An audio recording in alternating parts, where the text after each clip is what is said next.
Hello, welcome to this. Is our second time we've run these Ad Tech Startup of the Year Awards at this event.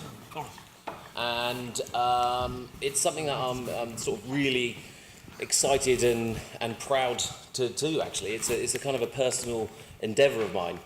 Via these awards, we do a number of things. We feel as though we provide a platform for young startups to gain traction and exposure for no financial investment. And we give them an opportunity to get in front of some of the finest minds in the industry, ladies and gentlemen. And these awards, what they're looking for are companies who are no more than 3 years old, and we ask entrants to identify the issues in the marketplace that they're addressing and make a case for how their company will solve it. Simple as that. Together with the finest panel of judges one could imagine, we've whittled down from 14 entries to a final 5 shortlisted from what all the judges said to me was a fantastic collection of startups from all over the world. How will we judge a winner? Well, it will all be decided based on their pitch today. Each shortlisted company will get 7 minutes to pitch their startup to our dragons and another 3 minutes for Q&A. After the presentations, our judges will go into a private huddle to decide the winner. In the meantime, we'll treat our audience to a real-world example of innovation actually happening today in the industry. And we'll hear from last year's winner about where they are now since winning this coveted prize. What will the winner receive? Well, other than a picture with me on stage and the judges, they'll get 2 season passes to all of Mediatel events for next year, plus a jolly good write-up in our publishing news websites, VideoNet and Newsline. Now, let's quickly meet our wonderful judges. Closest to me, I have Rich here from Finecast, CPO and general handsome dude. I don't even know what that does, but I'm sure you do something marvellous. Jim, next to him, is the startup expert for publicists, and you've recently launched a fund, so you have money as well. Quite, yeah, that's what you want to believe, yeah. Okay. Yeah. Next to you is Jeff. If you don't know Jeff, you may as well leave. The lovely Laurence, who's VP of Advanced Advertising for Liberty Global, and she's the sort of boss here, let's be honest. Daniel Knapp, who works for IHS, and right at the end there is Gert from Proximus, and he pretty much runs everything related to telly at the incumbent operator in Belgium. Yes, welcome all the judges. Right, enough of me. We decided to start in alphabetical order, and first up on stage is Pierre from adnode.tv. Now, I think we should give him a big hand because it must be fairly nerve-wracking to be the first person to come up. Pierre?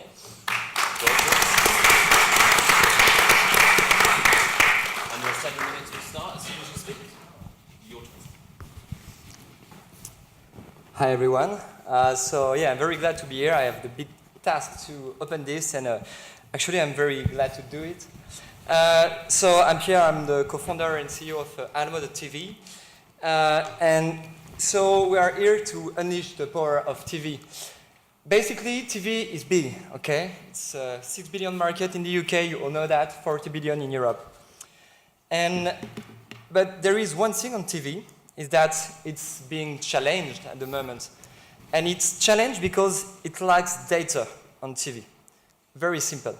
If you compare it to the digital world, on TV you have very few data, and you are not really able to measure everything, optimize everything, specifically your investments, and you are spending a lot on TV as a brand. So the thing is that we know, and all the studies says that TV has the best brand safety, has a big reach. Basically, that's very good for branding, and we all know that. But as a brand, when I advertise on TV, the thing is that, what is my real return on investment? How can I optimize my investment? When I'm going to talk to my boss and say, I need more money to invest on TV, what I'm going to say? Like, how can I measure and optimize my media spendings, okay? So there is a fact that at the moment, more than 90% of people are are multitasking in front of the TV, so using a smartphone, using another device, and there is more and more engagement. When I'm looking at TV, I'm going to react on my mobile, I'm going to search for the brand, I'm going to connect to the website or to download the app. more than 80% of the brand has a very clear impact when they are making TV on their online business. And there is no data about that. So imagine if you could understand each time you have an ad on TV, the real impact it has on your business. Imagine all the data that you could leverage to optimize and understand the way your media plan is working. So this is the thing. And then, there is another missed opportunity when you're making TV is that TV is going to bring you a lot of people on Google, okay? So for example, TV should have bring you 100 visits on Google when you are advertising. I'm Kia, let's say I run a commercial commercial for a car, and I'm not always going to type Kia on Google, okay? I will maybe search for SUV, cheap car, or stuff like that. And then, if my competitors is highly ranked than me on Google, I paid for a lead, but I don't have it on my website, okay? So here, and those guys basically are not then going to convert, which is a big deal, okay? So then what can I do? I can do two things. I can analyze the effect of every single TV ad that I'm broadcasting on the people it's going to bring on my business and my app and on the behaviors of those people. And I can also link my TV investment to my online investment. Because TV and online are two worlds that are working together. And you cannot just say there is TV and online. They must work together. This is very important. And that's what we do. So we are a TV and analytics and amplification platform. So what does it mean? We are here to, first of all, be able to measure all single TV ads effect of a brand on its online business, to be able to understand how much people are going to connect on the website, on the app, but also what are their conversion during the time. And then we are also going to link the search investment of the brand to their TV campaign to make sure that the return on investment is the highest as possible when they are making TV. So, just a few words about us. We are operating all across Europe. We recently launched our UK office, but as you can see, I come from France, okay? We have 400 clients in Europe, and we work with any kind of brands, not just direct response brands, but any kind of brands. Because as I could say before, more than 80% of the brands has real impact when they are making TV ads on their online business. And we are also two patents based on our technology, but I will quickly show you how this is working. So we developed a technology. Here the goal is to say, every time I'm on TV, I have to know that to make sure that I know exactly the moment at the second where I'm on TV. So we developed a technology that allows us to detect when a brand is on TV, and on the other side, we are going to look the next second after the TV ad, what is happening on TV, okay? And the thing is that we are not just relying on the ads of the brand we're working with. We can analyze all the brands on TV because you also have collisions with your competitors. So when your competitors is on TV, it can bring collision because if Kia is on TV, there is also Chevrolet, and two people can search then cars on Google. So we make sure that Kia is going to be the first on Google. So we have two kinds of algorithms. The first one is to quantify the impact. So basically, we are going to look at, for example, the spikes after the TV ads, but also long-term effect, because you just don't have spikes effect. You also have long-term connection. And we are going to look at all the people within those spikes. We are going to look at their behaviors, the way they connected to the website, what they do, and we are able to understand using patterns who are the people that has been exposed to an ad. And then we are going to track what they are doing, their behavior, their consumer journey. So what the brand will have? It will have the opportunity to understand what is the best TV channel in terms of day, hour, network, creative to get the best audience and the best business. We are able to understand the cost of acquisition, the cost per conversion, the behavior also of people that has been exposed to the TV, where they are geolocated, are they male, female, their age, and understand also the short-term and long-term branding impact of this campaign. So this is something that we do at the end of the campaign. During the campaign, we can increase the efficiency of every single ad by making sure that the next minute after the ad, we connect to the AdWords account of the brand for the search, and we are going to increase the bid, so the money that you put on Google, to make sure that after the Kia commercial, If Chevrolet is just closed, it's Kia that is going to be highly ranked on Google. And so if I'm searching for car, I'm going to finally go on Kia website. So using those kind of analytics and optimization, we can reach like more visits per GRP, really more orders per GRP, but also decrease a lot the cost per visit. And imagine if we could do that even before the campaign. I don't even know why to run a campaign to understand how I can optimize. So we launched the first performance-based planning platform in Europe at the moment, which allows us to, before a campaign, understand what should be the best choices in terms of network, hour, kind of creative, for me as a brand to get the most response when I'm investing on TV, and therefore we are going to be before, during, and after the campaign to make sure that the brand has the best performance on TV and it will benefit all the market. Thank you very much, all of you. Thank you. Excellent. We will start off with some cross-examination and commentary. Jeff, go for it. So this sounds like quite heavy lifting. So are you saying every single channel in the UK you could pick up across all Sky channels, all ITV regions? That's some real heavy lifting to be able to do that. What's the technology you're using to so I give you my commercial, so you know the fingerprint of my commercial? How's that? Is that audio matching? We are using two kind of methods. So this is based on picture and sound analysis and two way of working. If tomorrow I'm going to work with a brand that is going to invest on TV, and so the commercial is not even on air, I'm going to ask the brand to give me all the creative. So I analyze the picture, the sound, I put that in database, and then I'm able to detect all across the hundreds of TV channels that we are analyzing every day.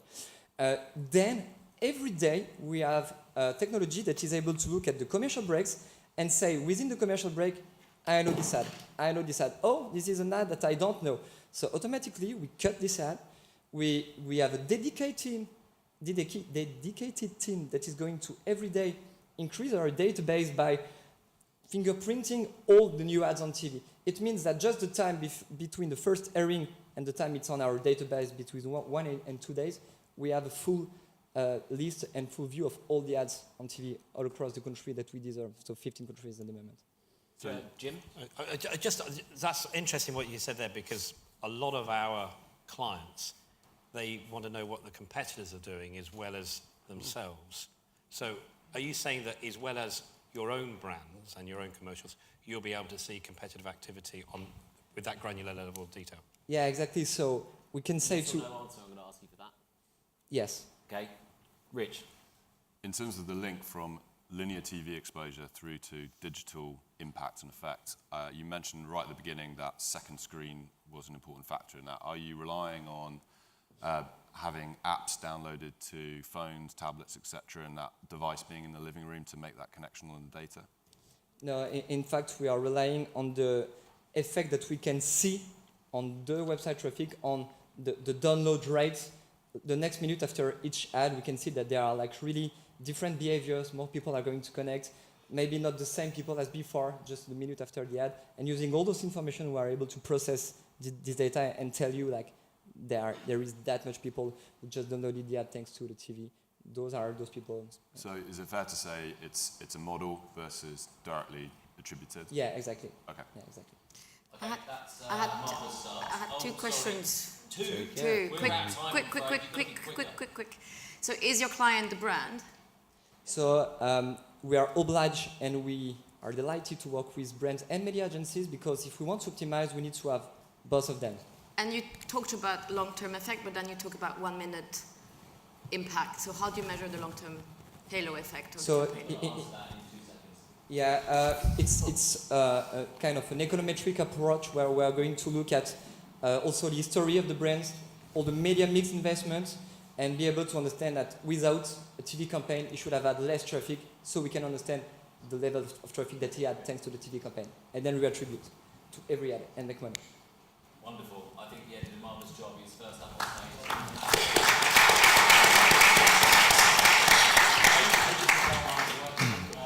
And if it isn't, that's a shame, because I say really interesting things. Right, next up is Can I sit down? Daniel from Beatgrid. I refuse to try your I know, but Your 7 minutes. I just fancy sitting down. starts.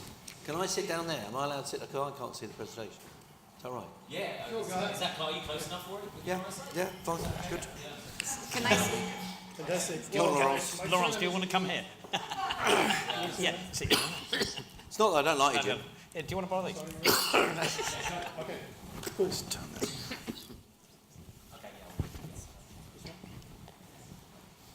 Cool. Well, my surname is indeed quite difficult, but Dutch with Indonesian heritage. Hopefully the presentation is going to be more simple to understand. I'm Daniel. I'm co-founder of Beatgrid Media. We are in the space of cross-media ad and audience measurement. A bit different and a bit beyond most of the topics today, but it is about cross-platform understanding. And I think we're all trying to emphasize and address the same problem. And obviously everybody in this room can acknowledge that we now live in a cross-media consumption world.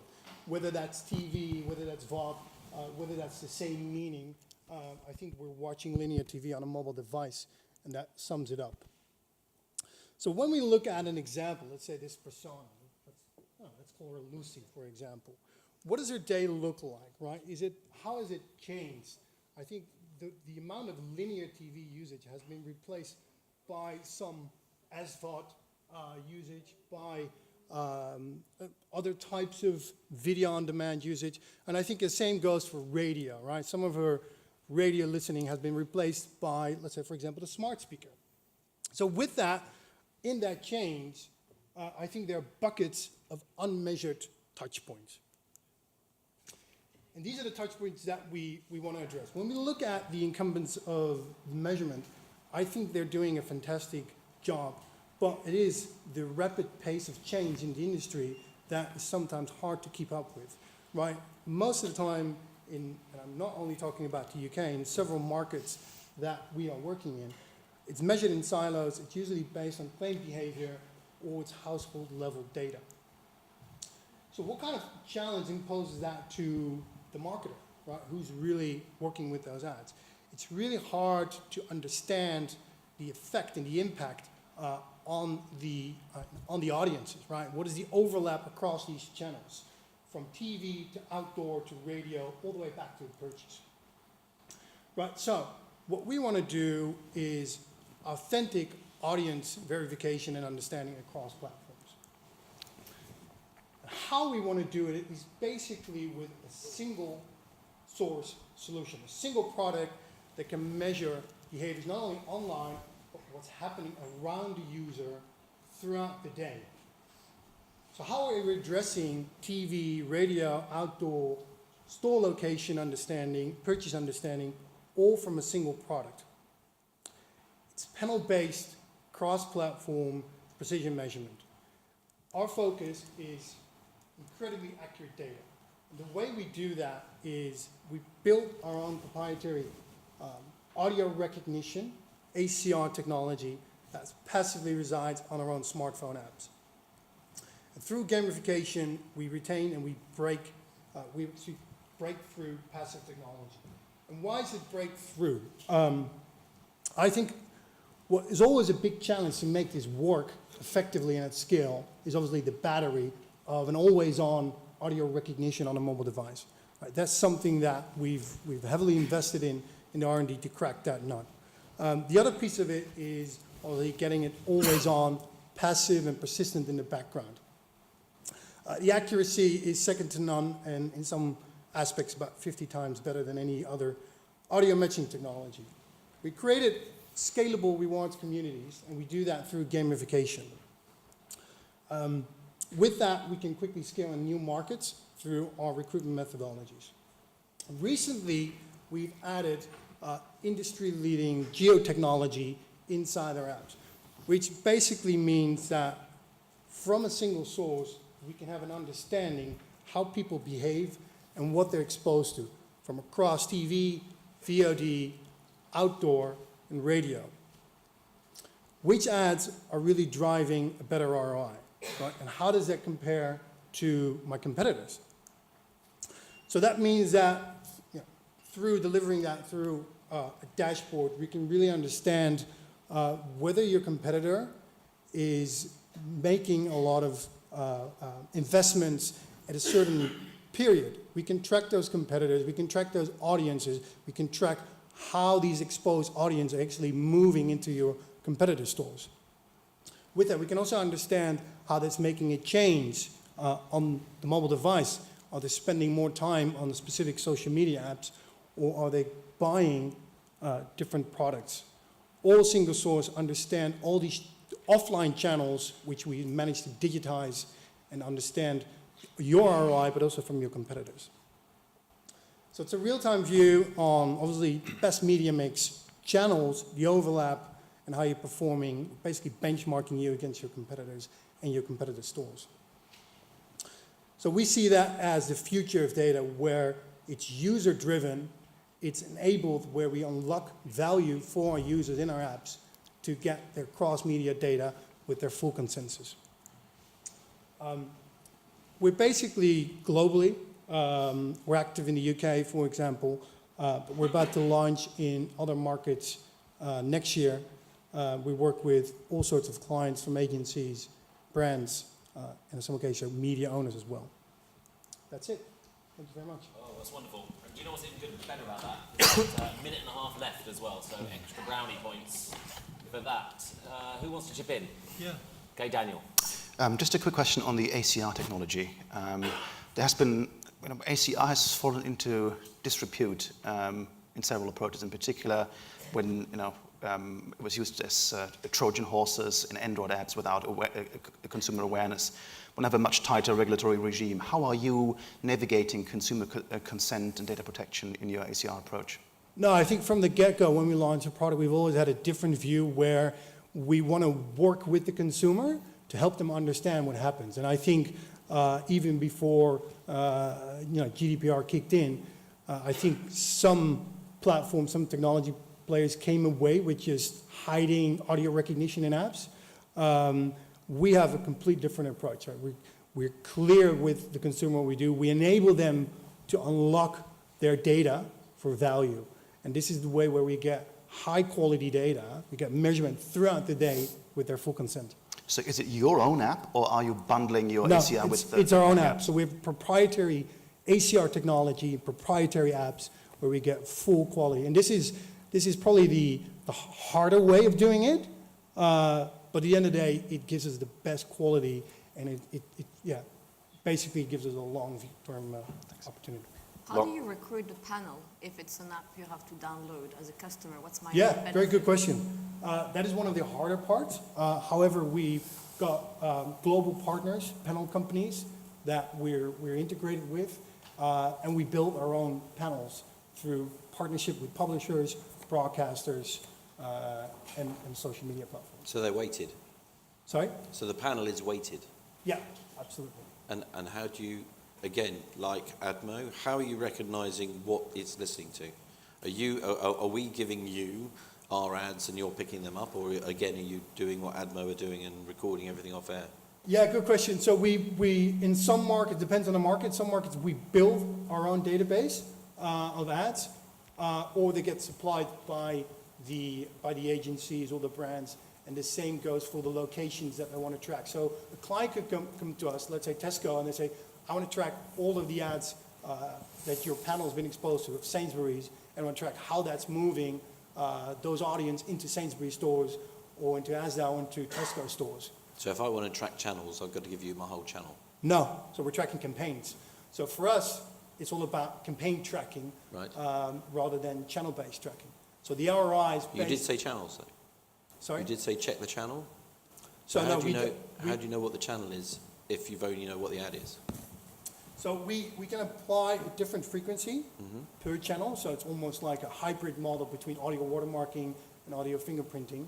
Okay. It gives us both the flexibility to understand what basically the competition is doing for our clients, as well as understanding what platform, whether that's VOD, whether that's Sky addressable TV, or just linear TV. How do you decide in which area you're going to launch? Is that customer-driven? Quick answer. Customer-driven. So a customer comes to you and says, I want to track my campaign in Belgium, then you launch in Belgium. Then you have to create your panel and all those things? Or? Yeah, we have to build the panel, so only if there's, obviously, in that case, it has to be serious demand. So we're driven by some of the larger brands, global brands, to open up new markets. Let's say P&G, for example, came to us, want to open some South American countries. We understand, we basically understand. Well, the app is not open. It's not open in the App Store. It's really invite have on. to be part of the panel. It's invite on. Quickly, one last I one was here. going to say, so is it an always-on panel, or the panel grows when people come to you? It's with an their always on ads? panel. Yeah, it is. It's always on. And your technology, your Jeff. tracking technology is better than Kantar's. So all of the audio matching that Kantar do for Barb, Listen, we've been you're better. benchmarked, and this came out of it. Yeah. I think Kantar maybe have other technologies in other areas, like watermarking. Can you say better or worse, or is that too dicey on stage? 50 times better. Better. No, There you go. clearly Is that the answer? Daniel, I think you did a marvellous job. Thank you, judges, as well, for all the good questions. Next up is Realytics. Guillaume's going to make the presentation here. We, just in the spirit of fairness, we did go over the 3 minutes for you guys timing, but then Daniel did shave a minute and a half off his presentation. Realytics, over to you. Okay. Hello, I'm Guillaume. I'm the co-founder and CEO of Realytics. I'm going to talk about what we do at Realytics and how we are digitizing TV advertising. Quick look at the market. Last year, digital advertising has overcome TV advertising. Now, TV represents 35% of the investments, while digital is representing 41%. We all know this. Digital is still growing, so is the TV dying? Of course not. TV is not dying. TV is still the #1 media on earth. We have 1.6 billion households with a TV. That's great. And this media is the only one to have massive reach in a very short period of time. We know this, but brands know this as well. Quick question. What do the three brands have in common? Any clues? They all advertise on TV. Great. They all advertise on TV. You're right. You're completely I know I'm right. right. Thank you, Justin, for Thank this. you. You can pitch. Yeah, I just don't They know what all I was talking advertise about. on TV. So why do they advertise on TV while saying at the same time TV is dying? Because they need it. Why do they need it? Because TV and digital is different in many ways. First, TV is a mass media, massive reach. During the World Cup, 45 million people in the UK watched the Cup. Even more in France, but that's another story. TV is great for branding, initially overtaken by brands-oriented advertisers to build their brand image. They also know that TV is brand safe. TV is brand safe because it's unlike the digital, everything is controlled. The content, the ads. So 100% brand safe because there is no fraudulent impression, no ad blockers, etc. On the other hand, digital is great as well because in terms of targeting, unbeatable, you have a lot of data to target a specific audience. That's great for lead generation, but sometimes also seen as unsecured. Yeah, I told it, ad blocker, fraudulent impression, both banner popping everywhere. So we know that there is some lack also on the advertising. So there is another difference also between TV and digital is the way we buy it. Today, we mostly buy TV based on ratings, so that's a great KPI, but hard to link with the real impact on the business of the brands. On the digital, on the other end, we have mostly performance-based business model, which is great also because we can measure and optimize these investments thanks to data and analytics. So the question is, what about combining the best of the two worlds? Can we have the power of TV and the precision of digital? Can we have both branding goals and performance goals? We think that the answer is yes, and we have a word for this. This is the brand performance. Yeah, sorry, I saw you. I saw you laugh. Yeah. I'm going to explain what we do. The first step is TV analytics. TV analytics is what we do. We've been doing for 5 years. We link the TV advertising with the digital assets of a brand. So we basically are able to know exactly what a TV is driving in terms of traffic on an app, on a website, on a call center, and using digital KPIs to measure this visits, leads, conversion, etc. So that's what we've been doing for 5 years, as I said, and now agencies and brands can optimize their media plan based on KPIs, how many visits this spot is driving, how many conversions, same for time slot, for creatives. Creative is also very important because this is the entry point of a TV campaign. And so far we have analyzed more than 2 million spots across Europe, so we have tons of data and we still help our customer to take the most out of TV, again, regardless if they have branding and or performance objective. But this was the first step. The second step is about media buying. I told you we buy today TV against audience, so would it be possible to buy TV against digital KPI, against performance KPIs? That's why we created AdPlan. AdPlan is the first artificial intelligence solution introducing a way to buy media differently, because we introduce a way to buy TV with a guaranteed cost per visit. So guaranteed traffic thanks to a TV campaign. How it works, I'm sure you're wondering. AdPlan is an AI that is able to simulate tons of media plans, thousands of media plans in a very short period of time, 3 minutes. At the same time, a media planner will be able to build a media plan in a few hours. Plus, the AI will be able to select the best media plan based on the advertiser's constraints and brief. How did we made it possible? I told you we gather a lot of data through our analytics platform and services, so we have tons of spots analyzed.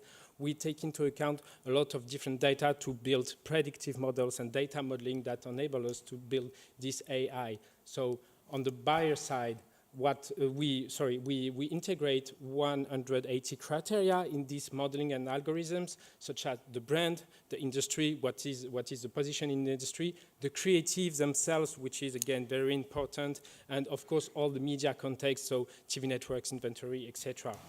On the buyer side, what is the matter? The media buyer just has to provide the budget, the business goals. Again, this can be pure performance goals or branding and performance goals. The media constraint, like I want to spend 20% on this sales house, I don't want any spots at night time, I have this reach objective or this frequency objective, and AdPlan will deliver the optimal media plan based on these constraints.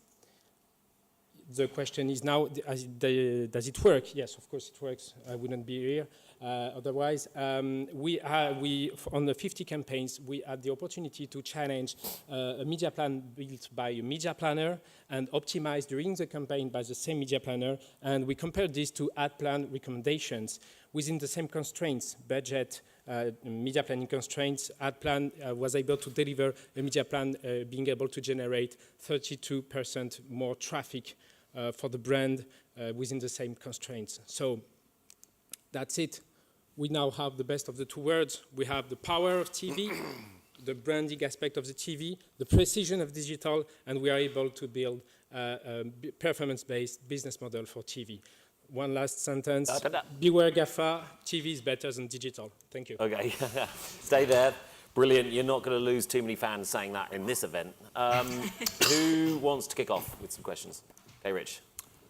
So I imagine your planning platform is built on your analytics platform. Correct. Can you explain a little bit more about how the analytics platform collects data and where you're getting permission for that data? The analytics platform is a TV analytics platform. We track spots in real time with a video recognition system, and we have trackers placed on the website and the mobile app. So we gather and we do attribution around digital traffic regarding the TV spots, short term, long term, etc. And is that proprietary ACR technology you've built or licensed? Yes, since a few months, yes. We were relying on partners, but we now have our own technology. Lawrence? Are the brand using it more interested in understanding what TV can bring to them, or are they interested in being reassured that TV works? They know that TV works, but are you talking about AdPlan or the analytics part? Both. Yeah, they know that TV works, even more when they use analytics. Now, what is very important for us is to have a guaranteed ROI. So bringing a value position with a guaranteed ROI is really bringing even more value to TV. And the 32% uplift was with no increase in price. Sorry, I didn't hear. So your uplift, after you said move that to here, move that to there, move that to there, Yeah. price stays the same. Yes, price is the same. Yeah. You sure? Yeah, definitely. We worked with media buyers, and actually we had the same constraint in the brief in terms of repartition of the budget, in terms of channels, of day parts, etc. And we worked closely together in order to monitor the results for the real campaign, and to use our predictive algorithm also to simulate what would be the results with ad plan recommendation. That's why what we did to compare the campaigns actually. In the UK? No, in France. In France? Yes. Oh, okay. What happens with these AI-based recommendations? Are they just standing out there as a dashboard, as a PDF, or do you have buying integrations into TV buying tools to actually execute on those plans? Yeah. So far, everything is manual in terms of buying. So far, yeah, we create a SHORTLIST for buyers to perform the buying through their traditional media planning tools. Final question? Yeah, your 32% uplift, that's for one brand doing one campaign. In average for 50 campaigns. What happens if you have several brands doing campaigns at the same time and you have to run your AI for all those brands? Campaigns at the you same will time? have conflict. If you have several brands doing campaigns during a certain period, and you want to decide on how to plan everything with your AI the algorithm, the optimization will go away, I suppose, because you will have a lot of conflict. No, because we just isolate each and every brand with his own data model. So typically the brief will be different and the modeling will be different also based on the industry. Yes, even if it's the same, but the position in the industry and also the brief will be very important, as well as the creatives also play a role in the data modeling actually. Okay, marvellous. Let's give a massive round of applause to Noam and Realytics. That was awesome. On that point, I believe Google are very good at proving ROI for the same companies in one vertical, even if the industry's dropping. So maybe you want to ask them how they do it. Does that make sense? Okay. I think they'll tell you. You wasn't listening? I don't even know why I bother. Okay, so next up, we're racing through these. This is awesome. Is OMT, Online Media Transparency, a company from Germany is coming here to present. The floor is yours. Your 7-minute starts. Hi, thank you very much for having me. My name is Frieder Neidlinger and I'm the founder of Online Media Transparency, or short OMT. There is a paradox in the digital ad ecosystem, and especially when looking at the digital ad supply chain, because it's very nebulous, and we ask ourselves, where does the money go, who adds value, and how can we optimize on this? Some might even call it opaque by design. And the purpose of this presentation is to outline the process we as a startup have gone through in order to enable market participants to push through the cloud cover. The OMT team consists of both young and young digital natives who live and breathe digital, as well as experienced professionals.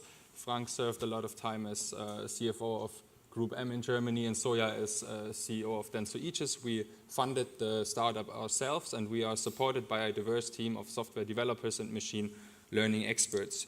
Suddenly, we found ourselves living in a programmatic world. The first digital ads were being executed in the mid-90s. In 2011, programmatic went mainstream, and according to research by eMarketer, about 80% of digital ads will be bought programmatically by 2020.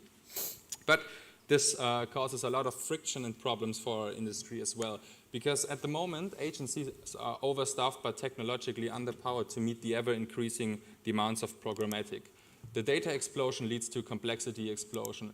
And on the other hand, brands are asking for transparency, insights, and more powerful tech companions. So we came up with an initial solution on how to solve this.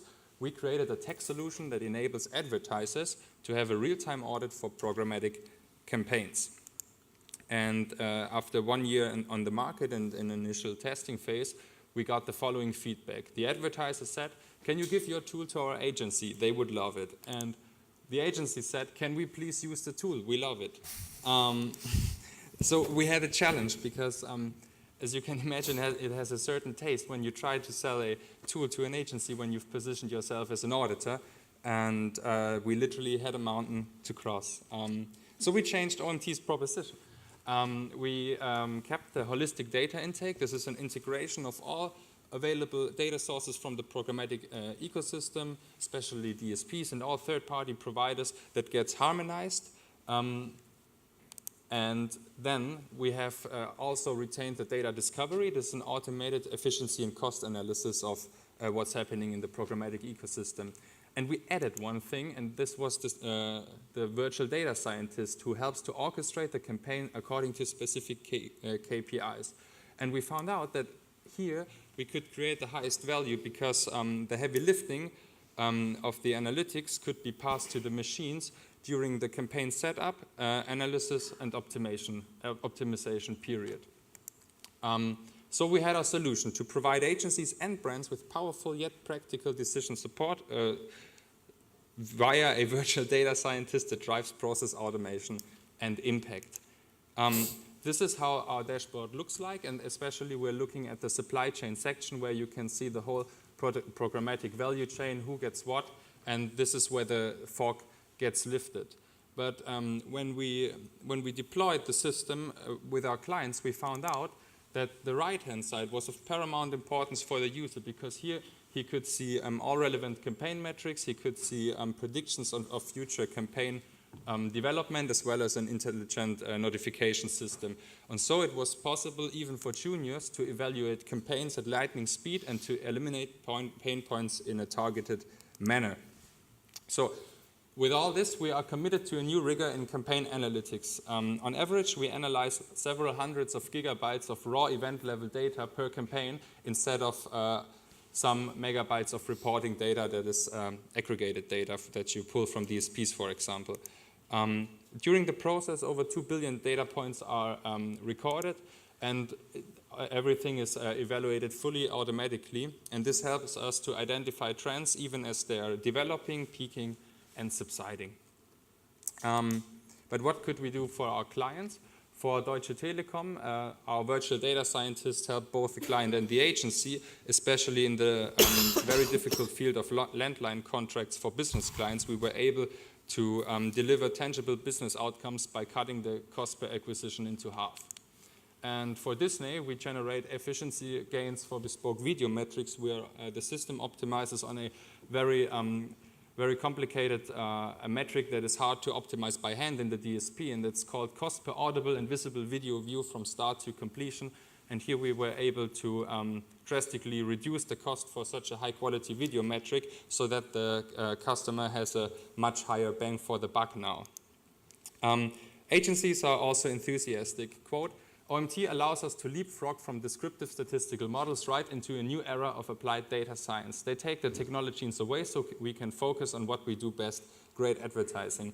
This was stated by Jung von Matt, the most awarded independent German advertising agency. So with all that in mind, we have a new vision. What's next? To transform the future marketing and advertising by enabling the next-gen agency to orchestrate diverse and complex marketing channels, focusing on predictable outcomes. Thank you. Marvelous. Okay, I love a dashboard myself. Questions for you guys? So how does it? So the bit that I don't quite get is, so if you want to track one of my campaigns, yeah, I download, or I tell you the position of where my ad resides on an ad server, and then you're tracking it from there, are you? How does that work? No, it works a bit different. You have a DSP account where you are executing the campaigns, and you give us access as a trader, and we tap into the API and we pull all the data, and we can just watch the campaign as it runs, or we can automatically optimize the campaign with our system. How do you know it's not fake? Excuse me? How do you know that some of those impressions are not fake? We have added a technology. It's an open source technology called Nameless that's endorsed by the WFA, and this technology helps us to identify fraud and everything in this field with algorithms. Yeah. So taking from an agent, you're tapping into an agency trading desk, and you're just sort of auditing it in real time, it sounds like. What's different to what you're doing to what the agency's doing anyway? Because aren't they... I think what we're doing is that we have a technology that doesn't only... the technology is based on... we try to... one second. sorry. But it's an important question. What we do with the technology is that we rely on NoSQL, and this allows us to very rapidly see, not only to compare one thing to another, but to compare one thing to 10,000 of things and to find correlations. And this makes the whole process way faster than what the agencies are doing at the moment. So I buy 1 million impressions. You say 500,000 of them are real. I go back to the DSP and say, I want half my money back. Excuse me, I didn't... So I buy 1 million impressions on the DSP Yeah. on the trading desk. You plug in. 500,000 of them are right, Yeah. are correct. 500,000 of them are not true. Yeah. I go back to the DSP and say, I'm not paying for those 500,000. You could possibly do this.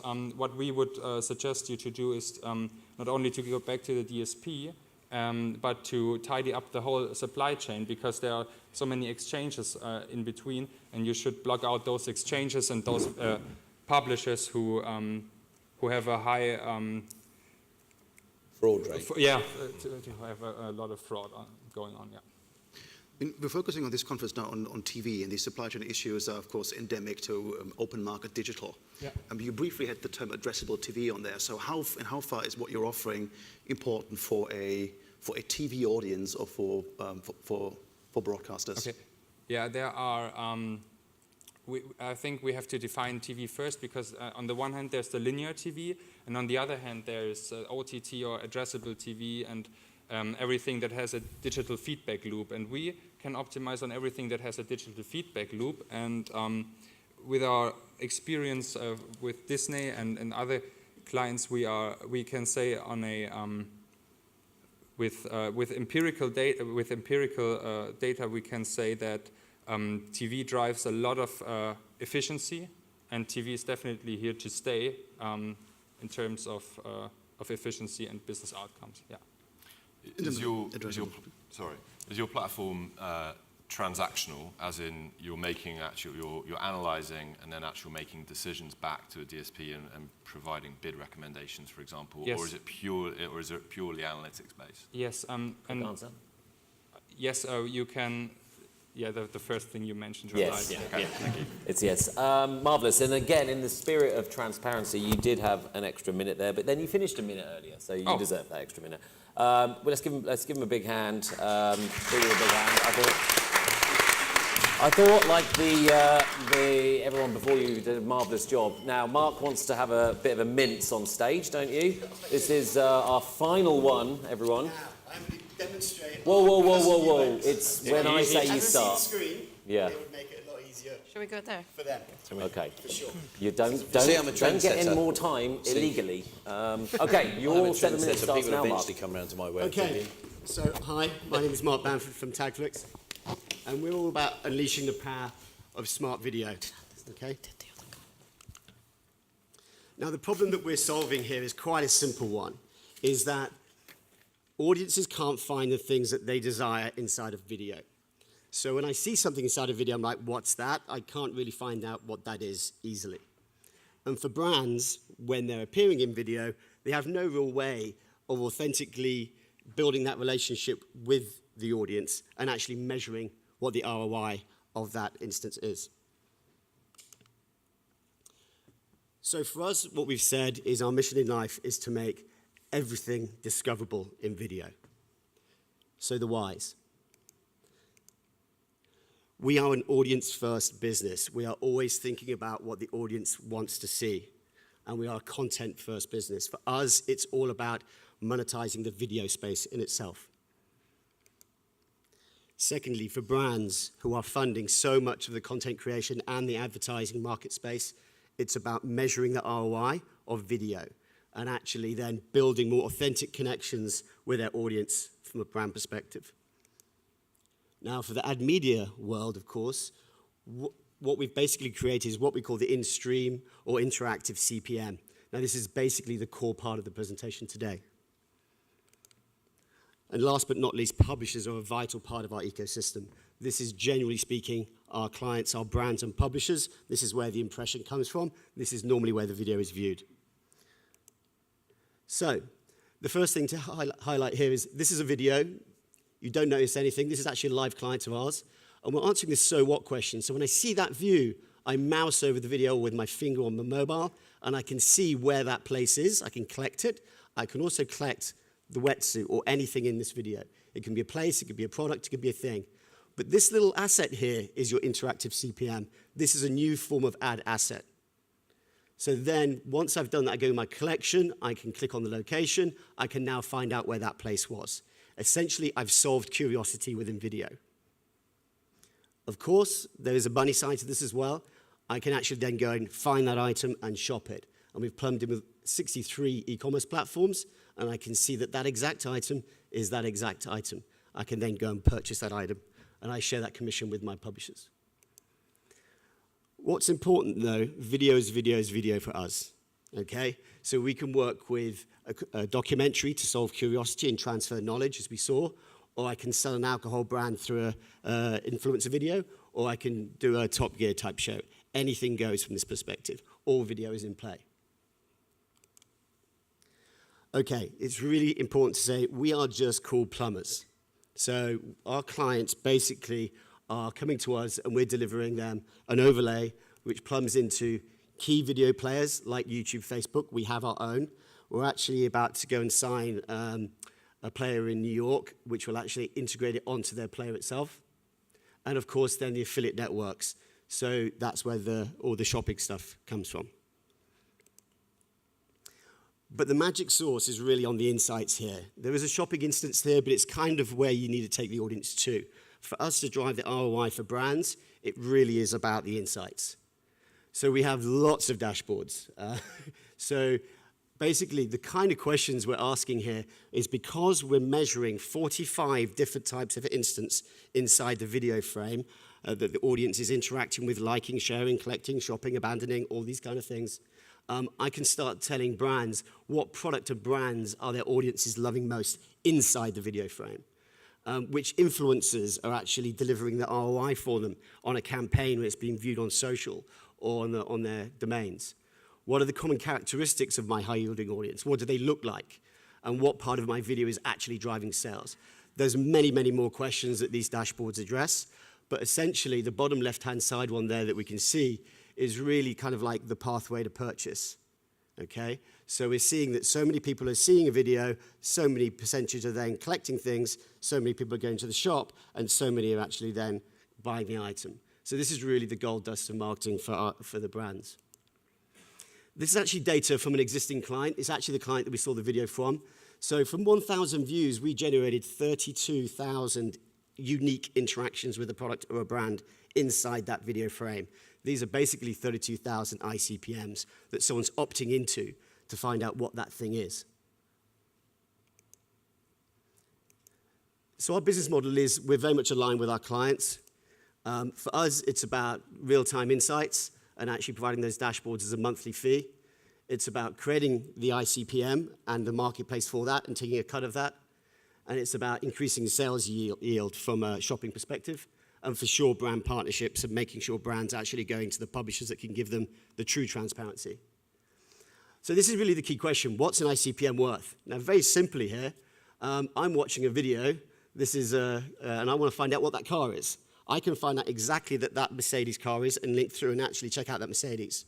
Is that worth more to a brand than serving up a frock to me personally that's been programmatically delivered? My brain is quite good at deciding what I want to see, and I'm actually solving curiosity within the video. So we think this is worth 2 to 3 to 5 times more than a regular CPM. And that's really what we're looking to test out in the next few months. So that really, for us, we want to unleash video in the near future. We want to do deals with major publishers, and we want to do this marketplace and create it. Whoop. And to do that, we're doing something very simple. We're actually enabling people just to upload a YouTube video, send it to us, we're going to plumb it up, send it back, and they put it on their regular website, and they can monetize and start collecting measurements straight away. These are some of the brands we're working with. There are some affiliate networks in there. This is our revenue goal for next year. It's quite a lot by year 5. And the really geeky stuff. We're basically a search engine. So we fingerprint, we have an AI to talk to our back office system, which is a graph database. This is the core of what we do. Under the hood, we're a search engine. So, discovering the stuff and loving video, we're a search engine. We can basically make all video searchable. That's pretty cool. It's 75% of the market. And to be a bit cheeky, I'm going to finish on this punchy call. Basically, Google can search for words, but it can't search inside a video frame. We're actually going to make anything inside a video frame discoverable. And that's what we do. Thanks. Okay. So judges, Mark is claiming to solve video curiosity. Yeah. So grill him on that. Yeah, a lot of tagging going on, I think. Yeah? To know Yeah, what's actually in a video. How do you do that? We had to build our own tagging engine in the back office. But we work with clients like, for example, we work with, Fashion TV is becoming a client. They've got Victoria's Secret videos. It'll get a couple of million views in the first few weeks. It takes me about 2 hours to do a Victoria's Secret video. Yeah. So the data already exists about what's in that video. It's there. It's just sitting on a Post-it note on someone's desk because no one bothers to actually put it in the video. If Beyonce is wearing Chanel No. 6 Rouge lipstick in a music video, girls want to know what that is. The guys at the music video company already know that, but they have no way of surfacing that. So there's somebody really putting the tags in manually? We match it at the front end, and then our AI tracks it throughout the whole video. Okay. And we're tagging every 20.25 of a second. So it just tracks it through. So there is some AI tracking in there. And how does it get the right brand of car? So that Mercedes, how do you make sure that you've got that right car, the right model of that car? Yeah. So it's really important that the data is exactly correct. If it's not correct, we don't put the tag in. Because if you get the data wrong, then the insights become corrupted. So generally speaking, with that, it's a Louis Vuitton advert. They know what car they used. They just had nowhere to sort of surface that information previously. Right, so they effectively check it after you've done it. Yeah, so pretty much what we do with our clients in the Unleash program is that we're asking them, put their URL, the video, on our website, send it to me. Tell me what's in it that they want to highlight, thinking about it from an audience-first perspective. For me, rich content is much more impressive than advertorial content because it's just more engaging to the audience, especially when you start thinking about influencers and all this kind of stuff. And they give me that data. I check it, I do, and then I put it up and I give it back to them a few days later, and they put it on their website. So there might be some tags that you get rid of? Yes, right, if there's stuff wrong, yes. Right. Jim? I like the fact you audience first because I'm still trying to work out how many people want this. Yep. And then maybe that's for another conversation. But there's certain categories where I can see it. Yep. You know, for fashion, for entertainment, but for toilet, bathroom. Yeah, so there's some really sexy stuff that's like fashion, and music videos is a huge category for us. So we're talking to all the big music labels for sure, because they're actually a little bit annoyed at being beholden to YouTube and beholden to other people that are outside their ecosystem. So these guys are really looking for, actually that's a quote from one of them from last week. He's looking for some way of monetizing video in a much richer way. The hypothesis about, I believe that young women today, as a hypothesis, want to discover what lipsticks and what makeup music artists are wearing is a real kind of hypothesis to test. And that's exactly what we're able to do here, is to actually reveal Rouge lipstick number 6 or whatever the Quickly, two hands went up, Lawrence. So the content you're tagging is mostly short videos, advertising and music? No. Actually, it can be anything. It can be anything from 30 seconds. It can be anything up to an hour. I mean, it could be a movie if you wanted it to. And how do I know that it's going to be exposed to me? I've got a TagFlix app. We force the wavelet right now. We force the wavelet on at the first instance, and there's actually a little button that you press to turn it off, so you can just enjoy the movie. So it's a TagFlix app on my phone.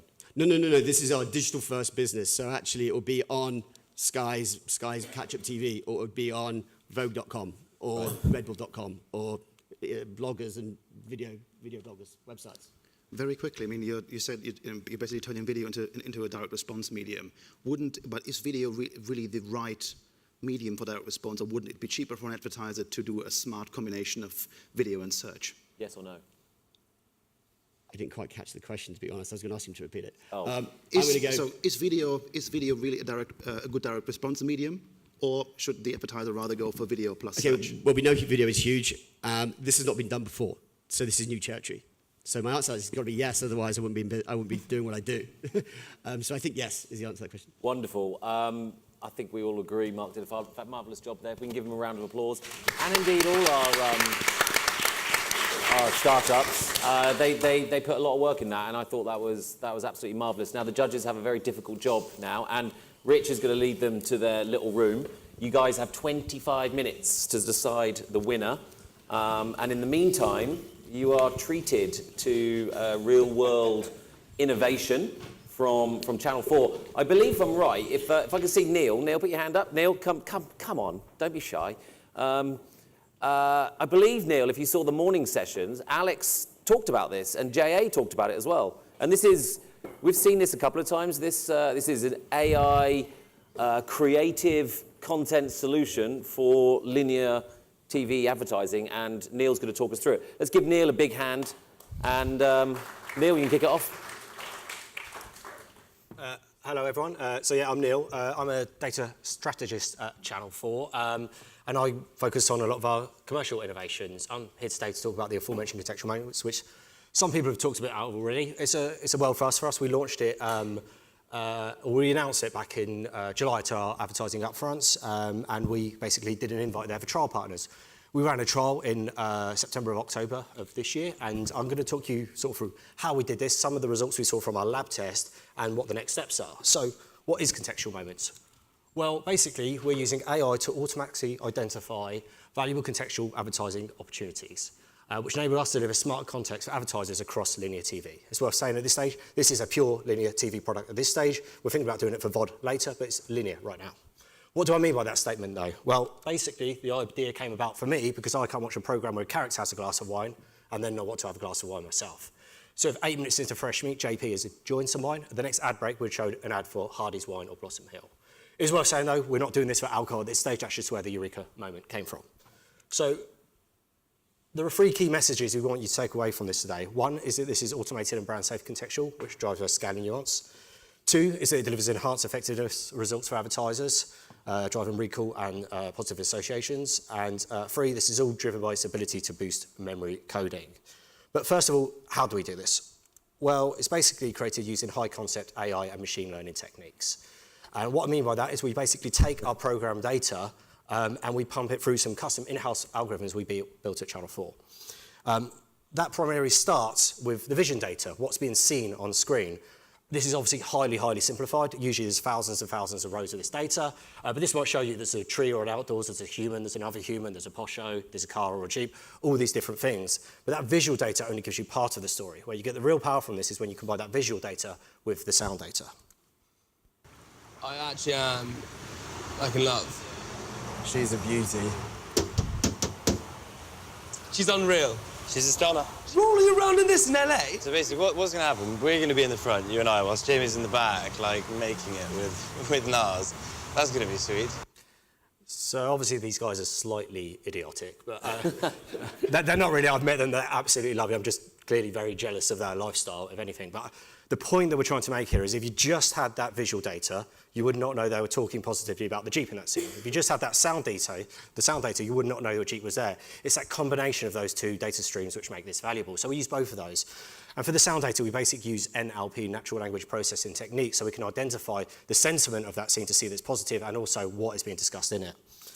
And a part of that is we measure all the labels that appear on the screen. So let's imagine there's a mobile phone on the screen. That mobile phone could be way in the foreground of the screen, and we would give this a prominence score of 5. And that means that it's clearly visible to the viewer. They can see it really well. But that same phone could also be way in the background of the screen. That would give a low prominence score of 1 because it's not as visible to the viewer. So we need to be really careful to score those different moments to see how powerfully they're portrayed.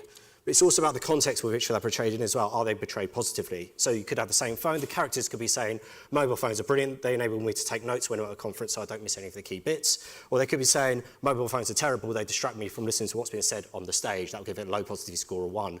And it's really important we do that for a fair few obvious reasons. But not least is so we can basically find the sweet spot of what a contextual moment is for us. And that's basically something being highly prominent and highly positive. And that is our valuable contextual advertising moment. So that's what we're looking for within our content.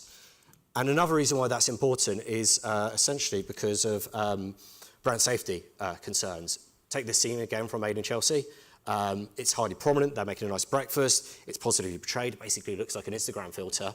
And a moment like this might appeal to a brand such as HelloFresh. This might be something they want to have that advert appear near. But what if that wasn't two young people making a nice breakfast? What if instead that was Bill Bailey eating scrambled egg out of a shoe with a comb? HelloFresh probably wouldn't want to be as near that moment. So we need to be able to dissect those safe and unsafe brand moments. So that's a very quick whistle stop of how we do this. But before we launched this as a trial earlier in the year, we wanted to basically do some testing to see how much more effective this is. So we ran basically a lab test where we simulated real TV viewing experience for survey respondents, and they watched one of these three programs, Catastrophe, Tried and Tasted, or The Big Bang Theory. We interviewed about 2,000 people in total, and I'm going to talk you through some of the results and show you some of the moments we tested. So usually I take about 5 minutes to go through a methodology slide, which for some people like me is quite interesting, but for most people that's quite boring. I'm going to try and go through this really, really quickly now. So what we have effectively, and I usually dance in front of the screen here a bit, I'm not going to stand on chairs because that seems dangerous, is you can see that we have part one of the episode of Catastrophe and part two. In part one, there's a contextual moment for pregnancy, and there's a contextual moment for cancer. So we place adverts for the Family Planning Association and for Macmillan Cancer Support around that. There's also one in there for smoking. In Tried and Tasted, there's contextual moments for salmon, gin and chocolate, so we place ads around which match those for Tesco salmon products, for Gordon's gin and for Cadbury's. But what you can see is the ad laydown in each of those programs is exactly the same. The person that's watching it will just see different moments in each. And that follows through to The Big Bang Theory, where there's contextual moments for computer tablets, Samsung Galaxy advert near it, for IKEA, and also for Blossom Hill, with wine being the contextual moment in question. But what you can see is the ad laydown is exactly the same. So what that means is we can basically isolate people that saw the same ad in a contextual environment and compare their responses to brand survey questions to people that saw it in a regular TV manner, in the way that they view adverts today on linear TV. And you can see the reverse here with The Big Bang Theory, with Tried and Tasted. They see the Tesco salmon advert in a contextual environment, but the rest of the respondents do not see it in that contextual placement, with the contextual placement being in the purpley bar there and the regular TV placement's been in the blue circle. Then we have another group of respondents basically watch the programs again, but they don't watch any associated ads which we tested, and that gives us a pure control group. That's pretty quick, but it'll make sense when you see the results, I promise.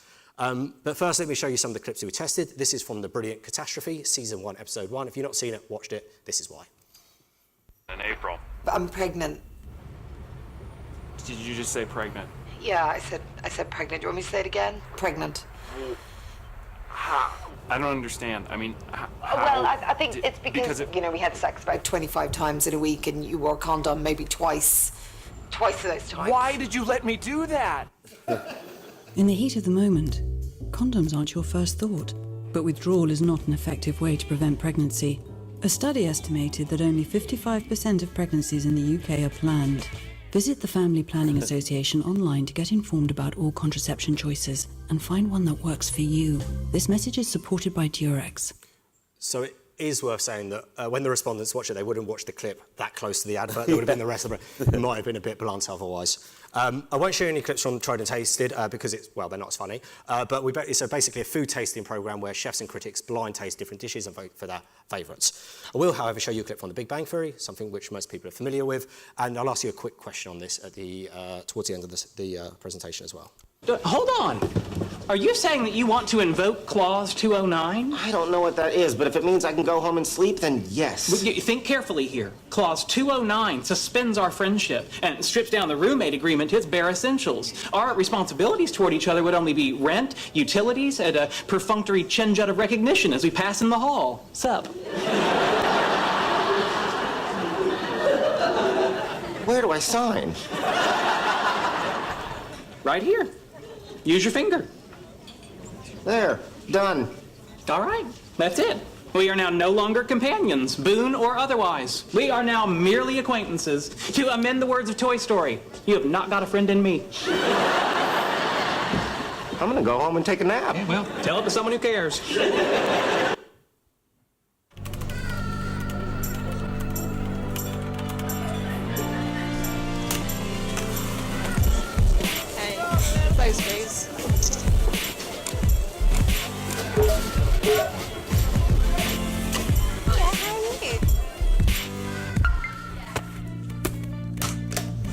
Portable, powerful, 2-in-1. Hi, I'm Jack.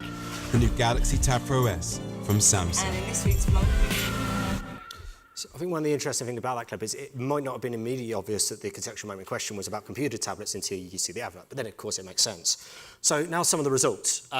So just to remind you, the grey bar is our pure control group, people that watched the programmes but did not see any of the adverts we tested.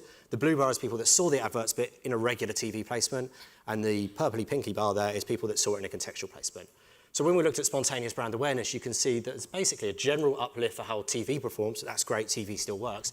But there's a bigger uplift for when you look how well contextual placed advertising works. So it's a 23% uplift for a regular ad, but a 34% uplift for a contextual ad. So it's sort of supercharging it in some way. We looked at a few other metrics as well, basically positive brand perceptions. These are the metrics which some brands are basically trying to shift to show the perceptions of that brand are changing thanks to advertising.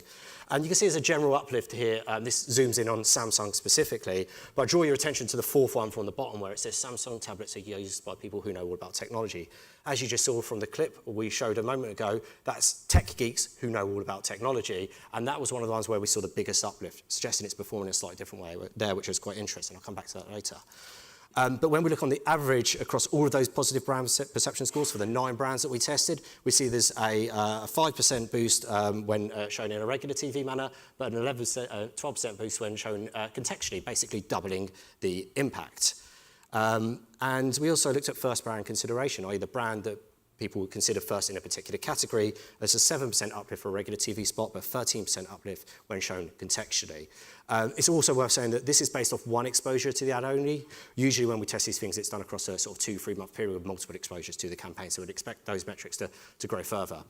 But where things were really, really interesting for us is when we looked at recall, basically, how likely are people to remember seeing the ad. Now, it's worth, the slight caveat to this is that they answered these survey questions right after seeing the programme, but what we saw consistently across all 9 brands that we tested is that ad recall basically doubled. In fact, it was a 101% uplift. Now, we always knew that context was important, but didn't quite understand how important. And this has given us some really big clues about what power context can drive for advertising. We're doing lots more work around this, going to be new research coming later, and I'll touch more on some of this. But we knew it was working, but why was it working? So what we did is we partnered with the neuroscience team at Durham University, and they've developed a series of hypotheses about why contextual performs this way. And one of those is because of something called semantic priming. And the idea is that semantic priming facilitates increased recall. So if you go back to that clip from the Big Bang Theory, as you're watching it as a viewer, the neural network in your brain for tablets has been activated. That means when you see the corresponding advert to that, it's easier to code that as a memory because that neural network has been recently activated. This is one of several theories that our neuroscientists is considering, but this is one of the leading ones, and there's a few others, and again, more research will be coming on this later, but it's really quite interesting stuff. But I'm going to take you through one other concept quickly, and then I'll close, and this is to do with erroneous recollection. Now, the idea for this came about thanks to a psychological study done in the 1970s where participants in the study were asked to wait in a professor's office. They went to the office, did a short task, came out and were asked some questions. One of the questions they were asked is, what did they remember seeing in this professor's office? A disproportionate amount of them recalled seeing books in this office, even though there were no books in there. It's just because they had the context as it being a professor's office. So we took this experiment and flipped it slightly for this. I'm going to show you one more clip, then ask you a couple of questions. It's nothing to worry too much about yet, but you've got what's called cervical dysplasia. What the hell is that? Well, strictly speaking, it's what we call a pre-cancer. Cancer? Pre-cancer. Frankly, I hate that it has the word cancer attached to it because it isn't cancer, but it's sort of next door to cancer. What is she saying? That you do not have cancer. Yeah, but she said cancer like 8 times. Yeah, doctor, you have said cancer rather a lot, like more than you would hear in a casual conversation that isn't about cancer. So, at the end of the survey, the respondents were given a screen which looked something like this. And they asked, the question there was, we blanked out the poster on the wall behind Sharon Robb as they talked to the doctor, what was the poster for? They were given 4 options along the bottom: Macmillan Cancer Support, Cancer Research UK, Marie Curie, and non/don't know. And obviously one of these was an ad attached to it. Does anyone remember what the poster was for by any chance? I can't see any of you, but... yeah, so you're right. The correct answer from this one was protect your baby. So the right answer would have been non/don't know here. But what you can see is And that bar at the left there is a disproportionate amount of people that were exposed to it contextually started to erroneously remember the poster being for Macmillan Cancer Support.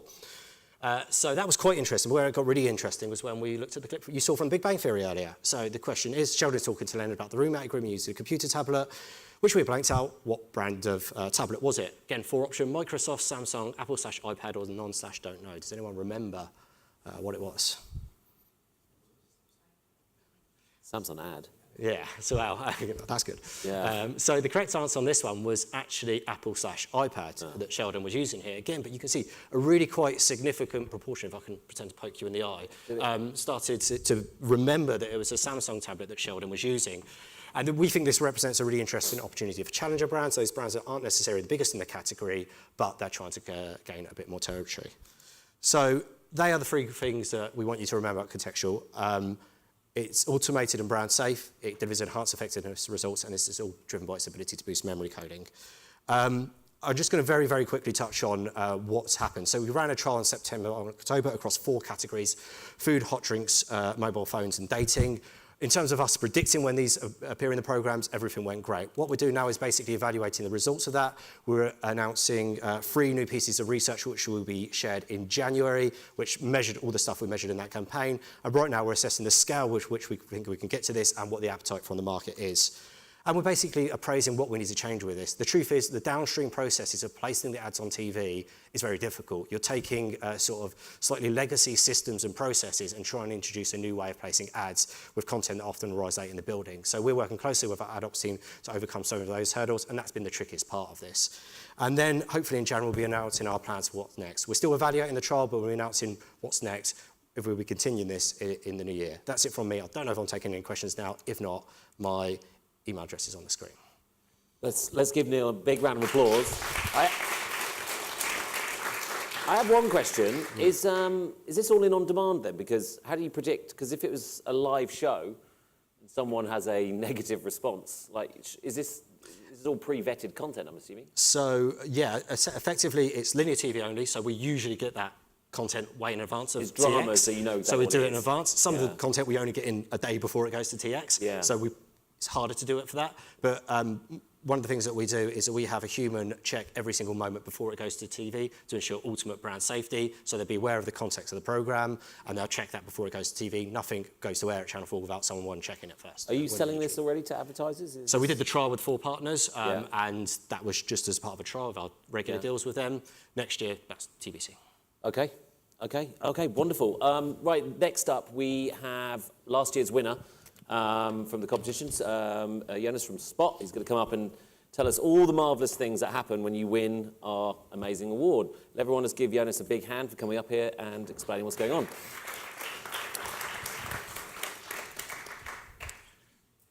Good afternoon. Thank you for having me, Justin. Thank you for inviting me over. Indeed, last year we were lucky to win the Advertising Technology Startup of the Year Award here in London.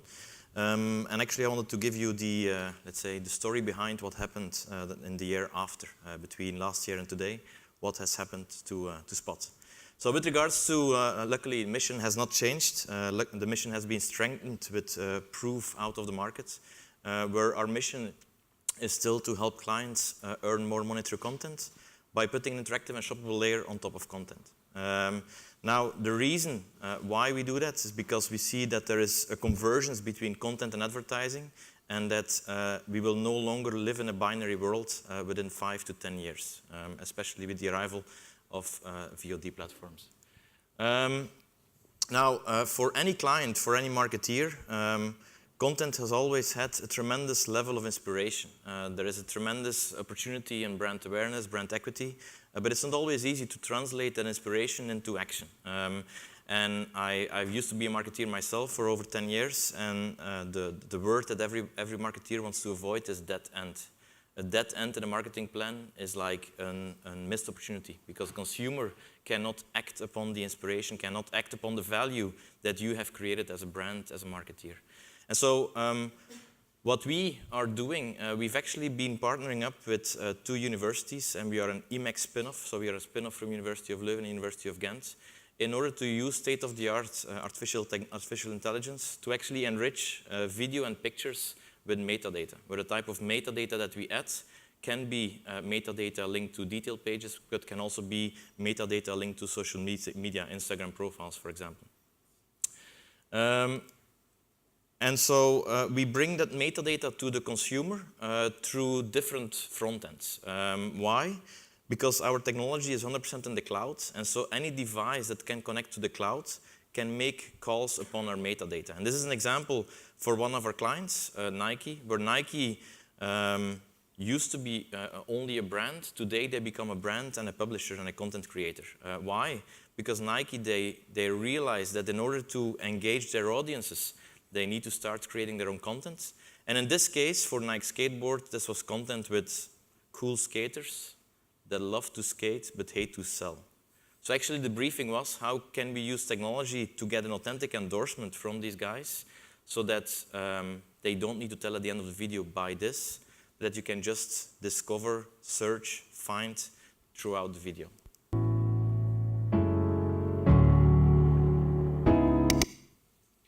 And so what you see here is a reinvented pause button.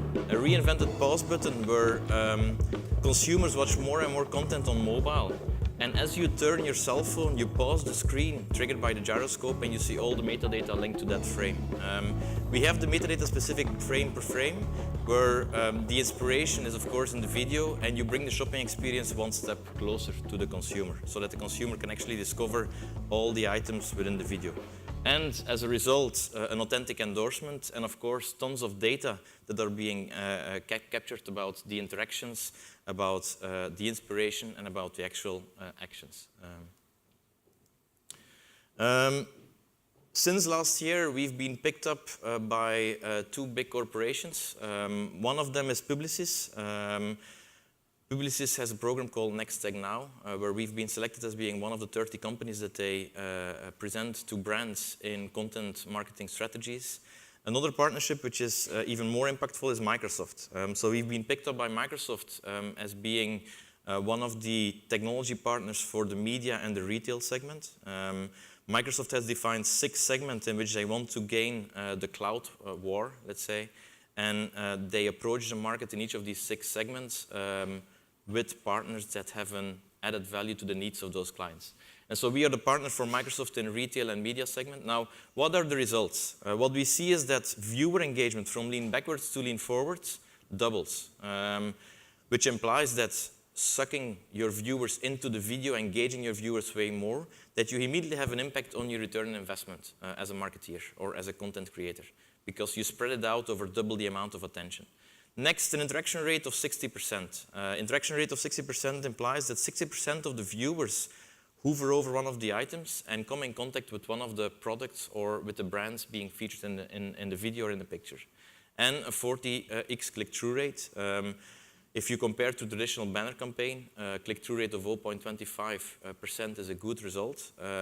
Click-through rates in our case go higher than 10%, where for certain content formats, we reach up to 16% click-through rate. Now, technology is, of course, the differentiator because you can do lots of manual work, but that's not scalable. So just to give you an idea on the technology, here you see automatic cropping, where the body part, the upper body is being automatically recognized and crops are being sent to the database. There is a manual check at the end. The manual check at the end is used to train the algorithms. At the beginning, when we started out, we had a ratio of 1 to 8. 1 minute of video took 8 minutes of work. Today, we are at a ratio of 1 to 2. 1 minute of video takes 2 minutes of manual checks. And by June next year, we will be at 1:1 ratio. So we're continuously improving based on the feedback that we're giving to our own algorithms. We've been adding this year, we've been adding a lot of social media channels to the mix because we see that lots of our clients are not only sending content to VOD platforms, HTML5 players, but also social media. So we've been working on becoming partner of Instagram, Facebook, so Instagram Stories, Snapchat, Pinterest, and Twitter.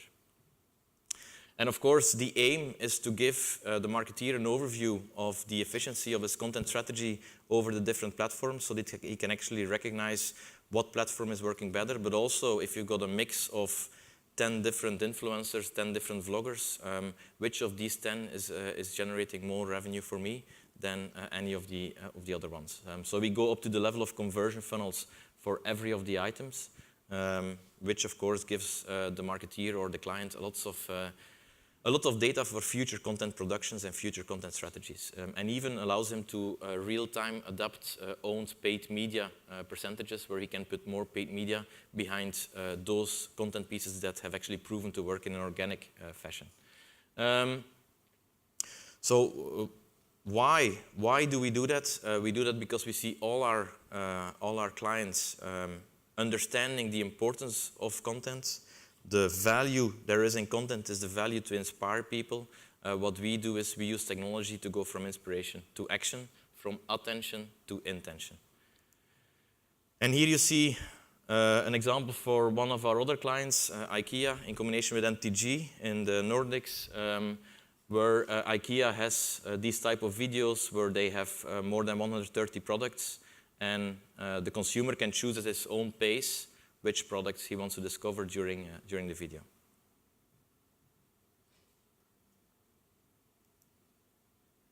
So we offered this to our consumers in a SaaS model, software as a service, or a PaaS model, where it's software and a digital marketeer.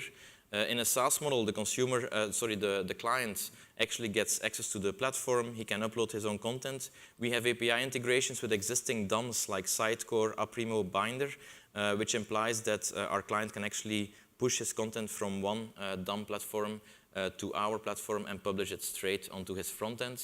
Put an interactive layer on top of it as a second step, where, as mentioned, there is a manual verification at the end which ensures that everything that goes out is correct.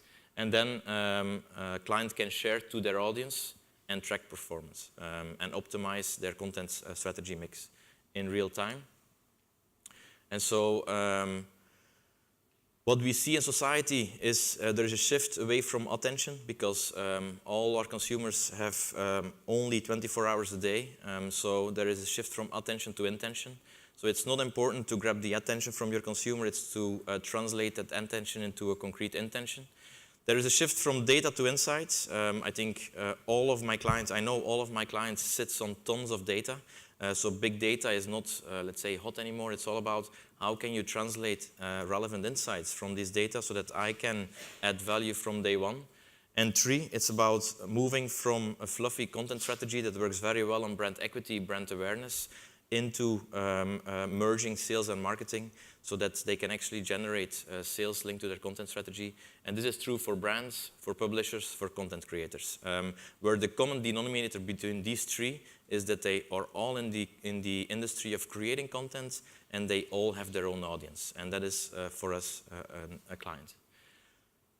So after a year, we've continued to grow. I wanted to thank Justin and the team a lot for the opportunity of giving an update today, also for the opportunity and the visibility we've been receiving in the past year. And again, as mentioned, both Publicis and Microsoft might not have happened without having the stage here last year and this year. So thank you, Justin. My pleasure. Thank you, Jonas. I do have one question, because you were quite young when you. Last year, you've been, it's about 3rd year, your company. Yeah. Have you changed, like, in that year much? Have you sort of evolved your business offering, or are you just stuck with that path? You've been good? Of course, we've evolved. You continuously evolve based on feedback. The main learning where we used to have quite a broad territory of different front ends. We've now clearly focused on front ends which are fast growing, which is video on demand, which is a front end that is fast growing, where each of these video players in a VOD environment can make backend calls, or can receive our metadata.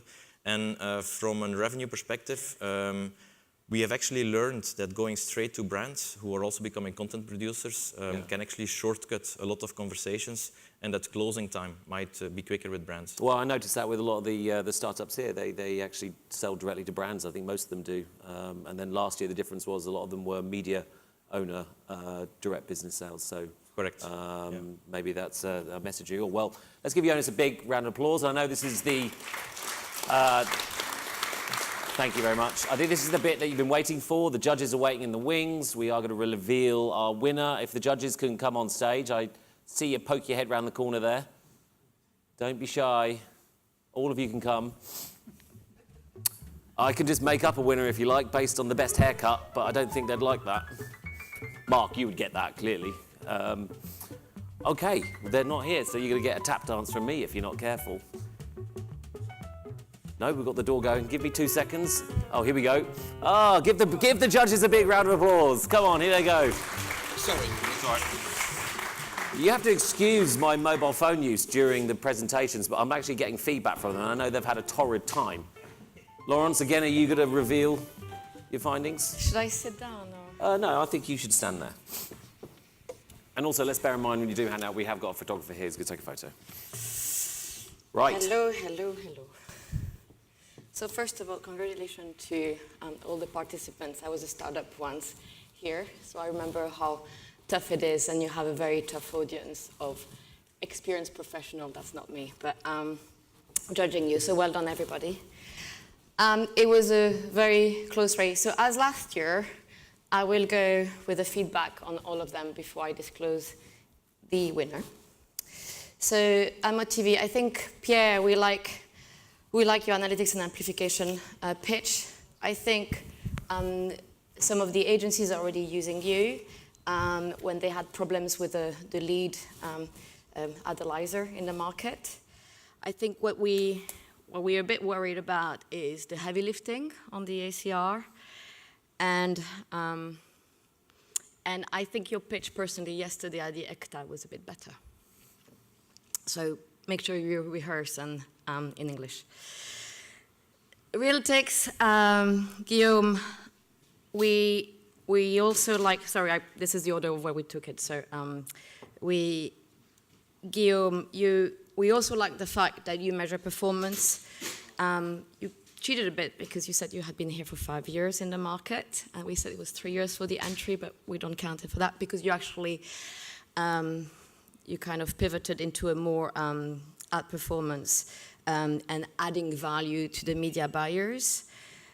We worry about the source of data and the fact you could maybe impact the plans, but we generally like the fact that you add value to TV, and at the end of the day, we're talking about here the future of TV. Beatgrid, Daniel, we think you should speak to the jigs. We like the fact it's panel-based. I think this is the one today where we felt you could really add quantitative rather than just qualitative. We really do think that the kind of the Kantar, the Nielsen, and the JFK of the world could really support you. You could potentially become the software business for panel and TV audience measurement. So we like that about you. OMT, it's been a very clever pitch around the need for transparency, but one we had already heard about. We like your approach to initially being an auditor.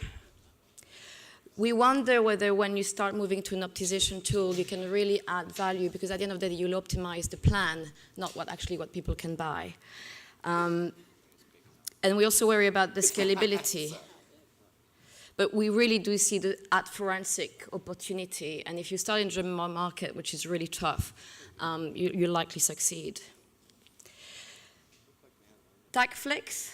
I think you may have seen today's Spot, which was the winner of last year. So a little bit of similarity. What we did like about your pitch more than Spot last year, who was the winner, was that you didn't need another app. We really believe you can improve the, from a video perspective, augment the quality of the video and work with maybe content owner to do that. We're wondering whether the lean back, lean in experience would really move the needle, and you could actually activate those ICPM at a low cost. I think we worry about your cost value. So that was the feedback. We had a tie. So our ties were AdMoTV and Realytics. So we went with the one that had actually the highest number of #1 position on our panel. And the winner was AdMoTV.